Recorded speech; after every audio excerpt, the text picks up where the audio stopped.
मौजूदा ढांचे के 3 स्तंभ हैं। हमारा ये कहना है कि आजादी के टाइम पे हम लोगों से एक बहुत बड़ी गलती हो गई। हमने सारा का सारा अंग्रेजों का ढांचा हम लोगों ने अपना लिया। वो अंग्रेजों का ढांचा अंग्रेजों के प्रति जवाबदेह था। जितने अंग्रेज यहाँ काम किया करते थे वो सारे अंग्रेज किसको जवाबदेही देते थे? रानी को। रानी लंदन में बैठी थी और जितने यहाँ पे अंग्रेज काम किया करते थे वो वाइसरॉय को करते थे और वाइसरॉय रानी को रिपोर्ट करता था। जनता को कोई रिपोर्ट नहीं करता था। आजादी के टाइम पे हमने क्या किया, उन सारे अंग्रेजों को हटा के वहां इंडियन बिठा दिए सारे, लेकिन जवाबदेही एज इट इज ऊपर की तरफ रही। हमने ये तो कह दिया कि 5 साल में एक बार चुनाव होगा, लेकिन चुनावों के बाद वो सारे के सारे अफसर, सारे के सारे नेता, वो सारे के सारे अपने नेताओं के प्रति जवाबदेह हो गए। पहले रानी को करते थे, अब वो अब नेताओं को करते हैं। जब तक इस सिस्टम को उल्टा नहीं करेंगे कि ये सारे के सारे अफसर और ये नेता सीधे जनता के प्रति 5 साल तक जवाबदेह नहीं बनेंगे, तब तक सुधार नहीं होने वाला। तो अब ये ढांचा कैसे बदले? आज सभी निर्णय सरकार में बैठे कुछ नेता और अफसर लेते हैं, जनता की कुछ नहीं चलती। कुछ पार्टियों के शीर्ष के नेता और कुछ अमीर उद्योगपति मिलकर देश चला रहे हैं। ठीक बात है कि नहीं? ये आधुनिक जमाने के राजा हैं जो जनता का शोषण कर रहे हैं, भ्रष्टाचार कर रहे हैं, महंगाई कर रहे हैं। जनता गिड़गिड़ाती रहती है, कुछ कर नहीं सकती। हर 5 साल में जनता पार्टी बदल देती है पर कुछ फर्क नहीं पड़ता। क्या जनतंत्र में सीधे जनता की सरकार नहीं होनी चाहिए? क्या ऐसा संभव है? बिल्कुल संभव है। दुनिया के कई देशों में ऐसा होता है। हम अन्य देशों से सीखकर भारत के लिए एक नया मॉडल बना सकते हैं। यह मॉडल ऐसा हो जिसमें अपने गांव के बारे में सभी निर्णय अपने गांव की ग्राम सभा में बैठकर उस गांव के लोग लें। शहरों में अपने मोहल्ले की समस्याओं के बारे में उस मोहल्ले में रहने वाले सभी लोग मिलकर निर्णय लें। जब लोग ग्राम सभा और मोहल्ला सभा में बैठकर निर्णय लेंगे तो अपने गांव और मोहल्ले के लिए वही सरकार बन जाएंगे। लेकिन ये सभी निर्णय संविधान और अन्य कानूनों के तहत होने चाहिए, उनके बाहर नहीं होने चाहिए, और उनके निर्णय अंतिम होंगे। तो इसका मतलब ये हुआ कि जैसे दिल्ली है, दिल्ली में एक म्युनिसिपल वार्ड में लगभग 40,000 वोटर है। 40,000 वोटर का मतलब हो गया लगभग 15,000 परिवार। अगर एक म्युनिसिपल वार्ड को 10 छोटे छोटे हिस्सों में बांट दो और एक हिस्से को बोले मोहल्ला, तो उस मोहल्ले के रहने वाले लोगों की मीटिंग को बोला जाए मोहल्ला सभा। तो इसका मतलब एक मोहल्ले में लगभग 1000 से 1500 परिवार आ गए। और एक मोहल्ला सभा की मीटिंग को बुलाओ अगर आप, तो 100-150 लोग तो आ जाते हैं। हमने बुलाई थी, हमने 4 वार्ड में ये एक्सपेरिमेंट करके देखा था दिल्ली में, 6 महीने तक किया था हम लोगों ने। उस मोहल्ला सभा की मीटिंग में आप सबके सामने रखो भाई, ऊपर से दिल्ली सरकार ने 2 करोड़ रुपए का बजट भेजा है, अब आप बताओ क्या क्या काम होने चाहिए। तो कोई कहेगा ये गली ठीक करा दो, कोई कहेगा ये पानी ठीक करा दो, कोई कहेगा ये करा दो, कोई कहेगा ये करा दो। सबकी लिस्ट बना लो और लिस्ट बनाने के बाद सब कामों की वोटिंग करा दो। भाई ये सड़क बनाने वाले कितने लोग हैं, तो वो हाथ उठाएंगे। ये कितने लोग, जिस काम को ज्यादा लोग चाहते हैं वो काम पहले हो जाएगा, जिस काम को कम लोग चाहते हैं वो काम बाद में हो जाएगा। तो जनता की मर्जी से काम हुए। नहीं तो हम लोग ये देखते हैं कि एक ही फुटपाथ बार बार के तोड़ तोड़ के बनाते रहते हैं। हम कहें वो सड़क बनवा दो तो कहते हैं पैसा नहीं है। ऐसे ही होता है। लेकिन अगर ये जनता तय करेगी, लोग कहते हैं जनता नहीं तय कर सकती। जनता तो तय कर सकती है, उसका मॉडल है। मॉडल ये है कि भाई जनता को इकट्ठा कर लो, नोटिस पहले से दे दो, 2 हफ्ते पहले नोटिस दे दो, मोहल्ला सभा की मीटिंग होने वाली है और मोहल्ला सभा के लिए सरकार ने 2 करोड़ का बजट भेजा है। सारे आ जाएंगे, देखना पूरा मोहल्ला इकट्ठा हो जाएगा। और वहां पे पूछो भाई क्या क्या चाहिए, और लोगों की समस्याएं इतनी छोटी छोटी हैं। वो स्ट्रीट लाइट काम नहीं कर रही थी, बल्ब बदलवा दो।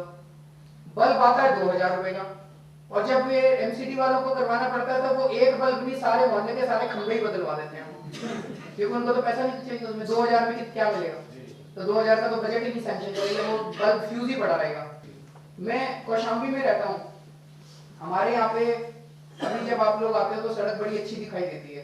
3-4 साल पहले यहाँ पे सड़कों का नामो निशान नहीं था, सारी सड़कें टूट चुकी थी। हम लोग कई बार गए वहां पे, उनसे कहा जी सड़क ठीक करा दो, कहते हैं पैसे नहीं है। तो मैंने आरटीआई डाली, आरटीआई में पता चला कि मेरे घर के सामने वाली जो सड़क है उस पर 42 लाख रुपए पिछले साल खर्च किए हुए दिखाते हैं और उसके बिल भी आ गए। अब क्या करें, मुख्यमंत्री को चिट्ठी लिखी, पुलिस को चिट्ठी लिखी, खूब चिट्ठियां लिखी, कुछ नहीं हुआ। तो फिर मैंने पूरे कौशाम्बी में एक नोटिस भेज के हमने अपनी जनरल बॉडी मीटिंग करी, 150-200 लोग इकट्ठे हो गए। जब उस मीटिंग के लिए मैं गया, उसमें हमने ये सोचा था हम अपना बजट खुद बनाएंगे। उस मीटिंग के लिए जब मैं गया तो मैं कौशाम्बी में रहता हूँ, मुझे लगा कि मोटा मोटा मुझे पता ही है कौशाम्बी की क्या समस्याएं हैं, वो वाला फलाना, ये करना 6-7 चीजों की मैं लिस्ट बना के ले गया था। जब वहां पे मीटिंग हमारी शुरू हुई, एक एक आदमी ने खड़े होकर जब अपनी अपनी समस्याएं बतानी चालू की, तो पता चला कि हर आदमी की अपनी समस्याएं हैं और बहुत ही छोटी समस्याएं हैं जिनके बारे में हमें भी नहीं पता। जैसे मैं तो वहीं रहता हूं, ईमानदारी से हम काम करना, लेकिन अगर मुझे कहा जाए कि आप कौशाम्बी में रहने वाले सारे लोगों की समस्या बता दो, मैं भी नहीं बता सकता। पता चला वहां पे डी ब्लॉक के फलाने कोने के अंदर जो बंदा रहता है वो कहता है जी मेरे घर के सामने की जो स्ट्रीट लाइट है वो नहीं चल रही, मुझे पता ही नहीं। तो वो तो जब जनता से पूछोगे तब वो सारी जनता बताएगी कि हमारी समस्याएं क्या है, और वो तभी हो सकता है जब जनता की सुनवाई हो। तो अगर हम इस तरह से बजट जनता की मर्जी, फिर वो जो सड़क बननी थी, हमारे यहाँ पे मिडिल क्लास कॉलोनी है, कई रिटायर्ड इंजीनियर वहां पे रहते हैं, तो हमने कुछ इंजीनियर्स को कहा जरा एस्टिमेट करके बताओ, तो उन्होंने कहा 40 लाख रुपए लगेंगे टोटल सारे मिलकर के। अगले साल जब सरकार ने सड़क बनवाई तो 12 करोड़ रुपए उस पर खर्च किया, 40 लाख रुपए का काम 12 करोड़ खर्च किया। अगर हमारी चलती, कौशाम्बी में रहने वाले की चलती, तो हम वही काम 40 लाख में करा लेते और बाकी बजट को हम कई और चीजों में खर्च कर लेते। तो अगर जनता की चलेगी तो सस्ते में काम होगा, अच्छा काम होगा। अमेरिका की किसी भी स्टेट की वेबसाइट पे चले जाओ, वहां पे उसको टाउन हॉल मीटिंग कहते हैं। टाउन हॉल में हर हफ्ते कई जगह और कई जगह हर महीने उनकी मीटिंग होती है। जनता तय करती है कि उनका शहर कैसे चलेगा, और मेयर को और वहां के अफसरों को वो बात माननी पड़ती है। और किसी भी स्टेट की वेबसाइट पे चले जाओ, पिछली जो मीटिंग होगी उसके मिनट्स आपको मिल जाएंगे वहां पे। जैसे मिडिल टाउन एक शहर है, वहां पे हर सोमवार को शाम को 5 बजे टाउन हॉल की मीटिंग होती है, सारा शहर आए वहां पे और जनता तय करती है। ब्राजील में होता है, स्विट्जरलैंड में होता है, सारे यूरोपियन देशों में होता है। हमारा मॉडल ये है कि दिल्ली में अगर आम आदमी पार्टी की सरकार बनती है तो हम ऐसी मोहल्ला सभाएं बनाएंगे। मोहल्ला सभा में जनता इकट्ठी होगी, या तो ये कर दिया जाएगा कि दिल्ली का जो बजट है उसका एक हिस्सा सारी मोहल्ला सभाओं में बराबर बराबर बांट दिया जाए। दिल्ली में 270 वार्ड है, अगर हर वार्ड को 10-10 हिस्सों में बांटे तो 2700 वार्ड हो गए, 2700 मोहल्ला सभाएं हो गई। 2700 मोहल्ला सभाओं को अगर आप 1-1 करोड़ रुपया भी दो तो 2700 करोड़ रुपया होगा, कोई बड़ा नहीं। और 1-1 करोड़ रुपए में तो हर मोहल्ला सभा चमक जाएगी, सारी गलियां बन जाएंगी, सारी सड़कें बन जाएंगी। मोहल्ला सभा बुलाने के 2 तरीके होंगे कि हर महीने के पहले रविवार को मोहल्ला सभा बुलाई जाएगी। मोहल्ला सभा का हेड कौन होगा? तो जैसे एमएलए विधायक है, वार्ड के ऊपर काउंसलर है, ऐसे ही मोहल्ला सभा का एक रिप्रेजेंटेटिव इलेक्शन करने पड़ेंगे। तो चुनाव से मोहल्ला सभा का रिप्रेजेंटेटिव चुना जाएगा, लेकिन उस रिप्रेजेंटेटिव की चलेगी कुछ भी नहीं, उसका काम केवल मीटिंग बुलाने का होगा और जो निर्णय लेगी जनता उन निर्णयों को इंप्लीमेंट करने का होगा। अगर वो चूक चपर करेगा तो उसको तुरंत अगले हफ्ते रिकॉल कर सकती है जनता, मीटिंग करके उसको रिकॉल करके भगा सकती है। जैसे काउंसलर के अंदर में 10 मोहल्ला सभाएं हैं, तो वो उन 10, मान लीजिए कोई ऐसा इश्यू है जो कि कई मोहल्ला सभा को कवर करता है, तो then counsellor will call a meeting of many मोहल्ला सभा टुगेदर। हम तो कह रहे हैं कि जनता की मीटिंग बुलाई जाए, जनता निर्णय ले। जनता ने निर्णय लिया भाई ये सड़क बननी है, तो वो मोहल्ला सभा का जो रिप्रेजेंटेटिव होगा उसको वो सड़क बनानी पड़ेगी। और अगर वो ना बनाए और वो कोई और सड़क बना दे अपनी मर्जी से, तो मोहल्ला सभा वाले उसको अगली मीटिंग में बर्खास्त कर सकते हैं। अब मोहल्ला सभा का ही फंड होगा, बस मोहल्ला सभा का फंड होगा। जब तक मोहल्ला सभा ना कह दे भाई काम अच्छा हो गया, तब तक उस ठेकेदार की पेमेंट नहीं होगी। अब इसमें जब हमने कहा ऐसे, तो कुछ अफसरों ने कहा भाई ऐसे तो कोई भी पेमेंट नहीं होगी, क्योंकि जनता तो हर केस में नींद में निकाल देगी। क्या कुछ लोगों ने कहा कि जनता तो ब्लैकमेल करेगी कॉन्ट्रैक्टर को, लेकिन हमने ये करके देखा। हमने 4 म्युनिसिपल वार्ड में दिल्ली में इस एक्सपेरिमेंट को 6 महीने तक करके देखा और बड़े इंटरेस्टिंग रिजल्ट आए। त्रिलोकपुरी के काउंसलर हैं, उनके वार्ड में हमने किया। एक गली बनी, गली बहुत ही गंदी बनी, तो उसके वो मोहल्ला सभा बुलाते थे वो काउंसलर, तो मोहल्ला सभा हुई, हर रविवार को होती थी उनके यहाँ मोहल्ला सभा। मोहल्ला सभा हुई, सारे चिल्लाए कि गली बहुत गंदी बनी, गली बहुत गंदी बनी। ठेकेदार को वहीं बुलाया गया, ठेकेदार भी था, अफसर भी थे, जनता भी थी, काउंसलर भी था, सारे वहीं मौजूद हैं। जनता के बीच में दूध का दूध पानी का पानी होता है, वहां कोई झूठ नहीं बोल सकता। कोई झूठ बोलेगा 10 लोग खड़े होकर उसको चुप करा देते हैं। तो सारी जनता ने कहा जी काम खराब हुआ। ठेकेदार ने सबके सामने मान लिया हाँ जी काम खराब हुआ, वो कह नहीं पाया कि काम अच्छा हुआ। अगर कहता काम अच्छा हुआ तो पिटाई हो जाती वहां पे। तो कोई इंक्वायरी की जरूरत नहीं पड़ी। अब ये मान के देखो कि मोहल्ला सभा नहीं होती मान लो, तो क्या होता, लोग वहां पे कमिश्नर को शिकायत करते कि हमारी गली बनी थी खराब बनी थी, हमारी गली बनी थी खराब, कोई एक्शन ही नहीं होता चिट्ठी उठ पर। और मान लो कमिश्नर बहुत अच्छा होता तो कमिश्नर क्या करता, इंक्वायरी बिठा देता। इंक्वायरी वाले आते, ठेकेदार से पैसे लेते और लिख देते भाई बहुत अच्छी सड़क बनी, अब आप करते रहो धरना प्रदर्शन, फिर जंतर मंतर पे बैठे रहो। उसके अलावा कोई हमारा काम किया जंतर मंतर पे बैठ के, है ना। लेकिन जब मोहल्ला सभा हुई, ठेकेदार भी वही, अफसर भी वही, काउंसलर भी वही, जनता भी वही, तो जनता ने कहा काम खराब हुआ, ठेकेदार ने मान लिया काम, कहता मेरे को 1 हफ्ते का टाइम दो मैं ठीक कर दूंगा। उसने सारी गली दोबारा बनवाई और अगले हफ्ते जब जनता इकट्ठी हुई, जनता ने कहा इसकी पेमेंट पास करो और पेमेंट पास हो गई उसकी। हम ये नहीं कह रहे कि जनता को टेक्निकल नॉलेज है, जनता को कोई टेक्निकल नॉलेज नहीं है, लेकिन और जो ये सैंपल वैंपल लेके और जो करते हैं इंजीनियर उसकी पेमेंट पास वो करे। हम ये नहीं कह रहे कि वो नहीं होएगा, वो तो करे अपना, जो दूसरी उनकी जो चेकिंग वेकिंग होती है वो सारी करे, लेकिन एक चेकिंग और डाल दो, जनता की चेकिंग रोक सकते हैं, पेमेंट रोक देंगे। अगर हमारे मर्जी के मुताबिक काम नहीं होगा तो जनता पर पेमेंट करेगी तभी काम होगा। मान लीजिए आपके इलाके में स्कूल है, सरकारी स्कूल, सरकारी स्कूल में टॉयलेट नहीं है तो आप मोहल्ला सभा में बैठ के टॉयलेट सैंक्शन कर सकते हो। सरकारी स्कूल में टीचर नहीं है, अभी टीचर्स की भर्ती दिल्ली सरकार करती है और दिल्ली सरकार जब भी भर्ती करती है वहां पे पैसे खाती है। क्यों ना मोहल्ला सभा वहां पे बैठे एक कमेटी बना दे, ये 4 लोगों की कमेटी है, आप सारी एप्लीकेशन मंगा लेना और आप टीचर की नियुक्ति कर दो। अगर वो पैसे खाएंगे तो सबको पता चल जाएगा कि मोहल्ला सभा में 4 लोगों की कमेटी की ऐसी तैसी कर देगी मोहल्ला सभा, उनकी जान खा जाएगी। नहीं तो टीचर की भर्ती, सरकारी अस्पताल में डॉक्टरों की भर्ती, कितने डॉक्टर चाहिए, कितने टीचर चाहिए, मोहल्ला सभा करे उसकी भर्ती। और अगर कोई टीचर ठीक से ना पढ़ाए तो मोहल्ला सभा उसको समन कर सकती है, उसको बुला सकती है। पुलिस वाले को, पुलिस भी सीधे मोहल्ला सभा के प्रति जवाब दे होनी चाहिए।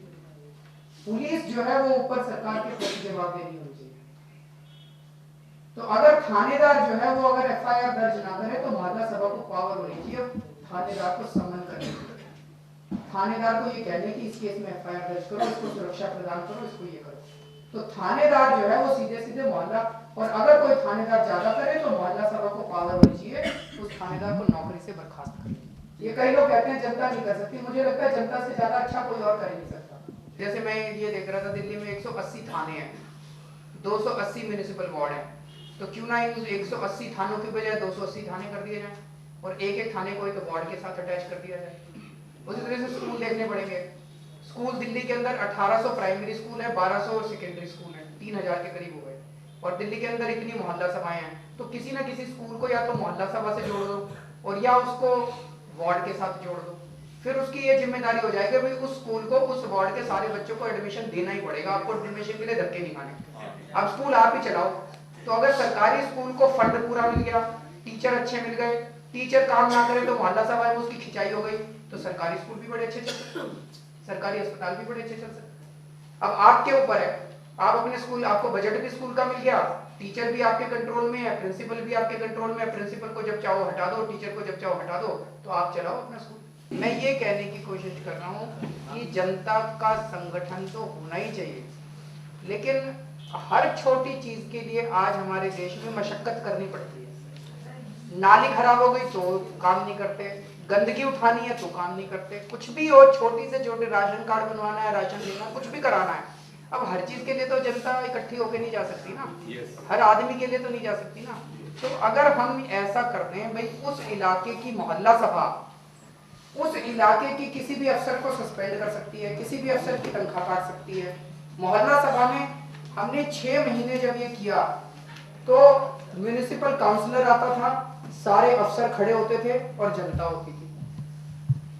अभी जनता के पास कानून में उनकी तनख्वाह काटने की पावर नहीं थी, लेकिन सबके सामने वो अफसर कहता था मैं 1 हफ्ते में काम कर दूंगा, अगले हफ्ते फिर मीटिंग होती थी, जनता के सामने उसको जवाब देना पड़ता था और काम करके लाता था। अगर सीधे जनता की जवाबदेही हो जाएगी और अगर उस अफसर को पता चलेगा कि मैंने काम नहीं किया जनता का, मैंने इनका राशन कार्ड नहीं बनाया, मैंने FIR दर्ज नहीं की अगर इनकी, और अगले हफ्ते मेरी तनख्वाह कट जाएगी अगर मैं गया तो वो काम करेगा। फिर वो अपने अफसर की नहीं सुनेगा, फिर वो अफसर को कहेगा आप बैठो जी अपने कमरे में, मेरे को तो जनता का जाके हिसाब देना क्योंकि अगले हफ्ते मेरी तनख्वाह काट देंगे सारे मिलके। तो फिर हमें संगठन की जरूरत नहीं पड़ेगी, फिर हमें आम आदमी पार्टी की जरूरत भी नहीं पड़ेगी।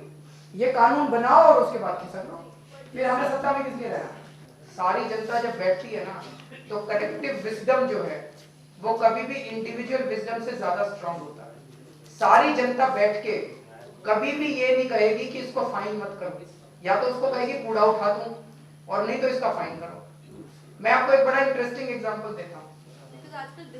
डिसिप्लिन की भी जरूरत है ना लोगों को। डिसिप्लिन आपकी मोहल्ला सभा से ज्यादा आएगा। मोहल्ला सभा में जो लोग अपने घर के बाहर कूड़ा फेंक रहे होंगे उनको भी जनता खींचेगी, उनको भी जनता कहेगी कि अपना कूड़ा साफ करो।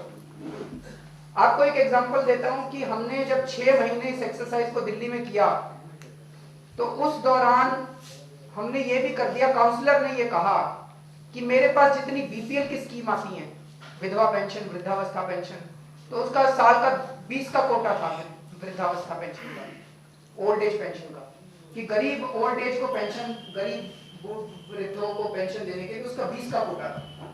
हमने कहा ये जनता से पूछ के करो, तो वो काउंसलर बोला मेरे को तो दिक्कत नहीं है, लेकिन सारी जनता से अगर आप कहोगे भाई किस किस को पेंशन चाहिए तो सारे हाथ खड़ा कर देंगे, सारे कहेंगे मैं भी गरीब, मैं भी गरीब, है कि नहीं। हमारा एक्सपीरियंस बिल्कुल उल्टा हुआ। जब हमने वहां पे अनाउंस किया कि भाई कौन कौन गरीब है और किस किस को पेंशन चाहिए, किसी ने हाथ खड़ा नहीं किया। एक आदमी कहता है जी उसको दे दो, अपने लिए नहीं बोला, बोला जी उसको दे दो बहुत गरीब है बेचारा।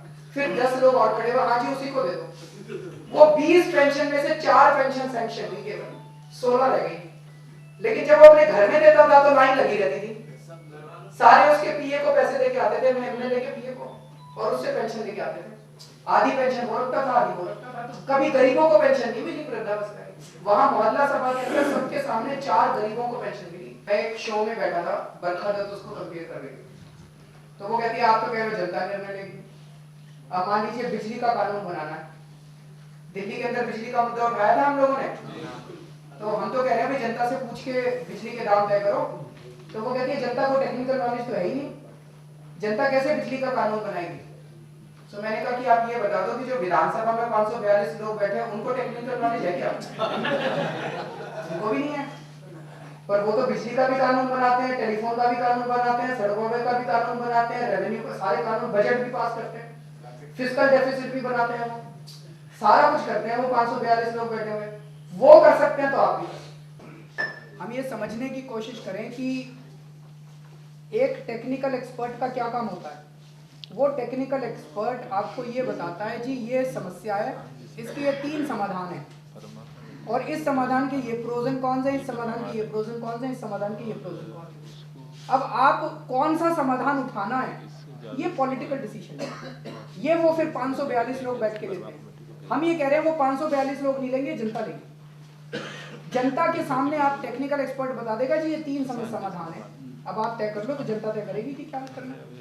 हम ये कह रहे हैं कि अगर आम आदमी की पार्टी की सरकार बनती है तो हम ऐसा कानून बना देंगे कि सारे काम जनता से पूछ के करने पड़ेंगे।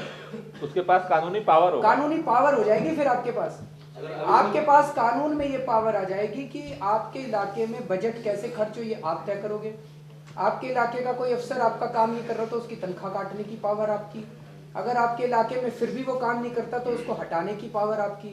आप नए टीचर अपॉइंट कर सकते हो, नए डॉक्टर लगा सकते हो, जो आपके इलाके का सरकारी अस्पताल है उसमें आप फ्री में दवाइयाँ दे सकते हो, जो आप लोग चाहो आप कर सकते हो। जब आपने मोहल्ला सभा बना दी उसके बाद जो पावर स्टेट गवर्नमेंट के पास है वो सारी पावर आप मोहल्ला सभा को दे दो, जो नहीं है वो मत दो। फिर जब सेंटर में आओगे तो सेंटर वाली पावर भी दे दो उसको। मोहल्ला सभा तो बना दो पहले, तो मोहल्ला सभा बनाने के बाद जितनी पावर दिल्ली सरकार के पास है वो सारी पावर दे देना, फिर जब सेंटर में आओगे तो सेंटर वाली पावर भी दे देना। यही तो हम कहने जा रहे हैं लोगों को कि भैया हमने, ये हमारा सपना है भारत का। अगर आपको ये लगता है ये ठीक है तो आप निकलो बाहर घर से, जिताओ इसको, नहीं तो हम अपने घर जाके बैठेंगे। हमने तो कोई ठेका थोड़ी उठा लिया, हम जितना कर सकते हैं कर। लोग कहते हैं कि मोहल्ला सभा में आने का दिल्ली वालों के पास टाइम नहीं है, कोई आएगा ही नहीं।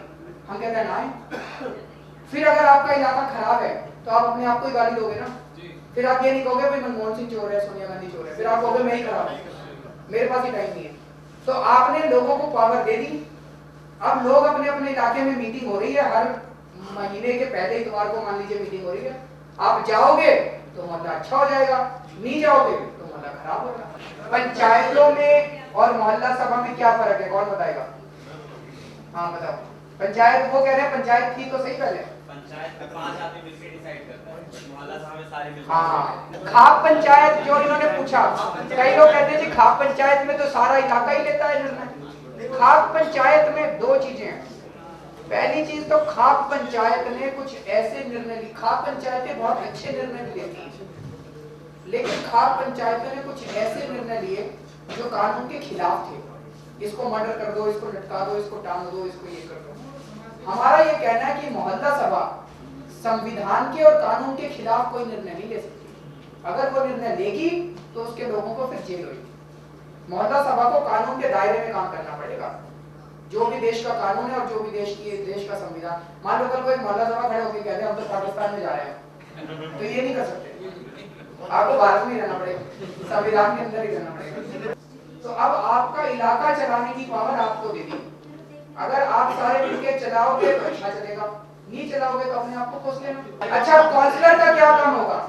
अगर आपको एक गली बनवानी है, वो गली आपके इलाके में आती है, तो आपने निर्णय ले लिया, लेकिन मान लो एक सड़क बनानी है, वो 4 मोहल्लों में से लेकर गुजरती है, तो फिर वो तो काउंसलर तय करेगा। तो काउंसलर फिर चारों मोहल्लों की मोहल्ला सभा इकट्ठी बुलाएगा, या एक प्रपोजल काउंसलर चारों मोहल्ला सभा में भेज देगा और कहेगा भाई ये सड़क बना ले। मोहल्ला सभाएं कहेगी बना लो, तो काउंसलर को बजट अब मोहल्ला सभाएं देंगी। सारा बजट मोहल्ला सभा के पास आएगा। तो मोहल्ला सभाएं अगर कहेंगी कि सड़क बना ले, तो काउंसलर को सड़क बनाने का बजट मोहल्ला सभा देगी। पेमेंट तभी पास होगी जब चारों मोहल्ला सभाएं पास कर देगी भी सड़क अच्छी होगी। तो काउंसलर का ये काम है। उसी तरह से विधायक का काम है, विधायक को भी बजट नीचे से मोहल्ला सभा देगी। अब उसको सरकार नहीं देगी बजट। जब कई गांवों और कई शहरों से संबंधित निर्णय लेने होंगे तो वो निर्णय राज्य सरकार लेगी।